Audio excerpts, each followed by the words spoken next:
Φίλες μου, εδώ βλέπουμε το σχολείο στο οποίο φοίτησα με μεγάλη αποτυχία και από το οποίο αποφοίτησα με το ζόρι. Εδώ βρισκόμαστε στο πίσω μέρος του σχολείου, που ήταν και το αγαπημένο μου, γιατί γενικά σαν άνθρωπος μου αρέσει το πίσω μέρος και γιατί στο σημείο αυτό πίσω από το σχολείο μπορούσα να έρχομαι για να κρύβομαι από συμμαθητές και δασκάλους και για να καπνίζω. Σημασία όμως δεν έχουν όλα αυτά.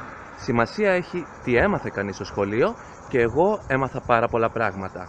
Όπως για παράδειγμα ότι με τη λέξη σίκο δεν αναφερόμαστε απαραίτητα στο γνωστό φρούτο και ότι όταν οι συμμαθητές σου σε φωνάζουν έτσι, οι δάσκαλοι σου και ειδικά ο γυμναστής θα βοηθήσουν όσο περισσότερο μπορούν και πιο συγκεκριμένα θα σε βάζουν με το ζόρι να παίζεις ποδόσφαιρο, γιατί αυτό σου λέει, εγγυάται ότι από σίκο θα μετεξελιχθείς σε έναν άντρα και όχι σε μια μεγάλη σικιά.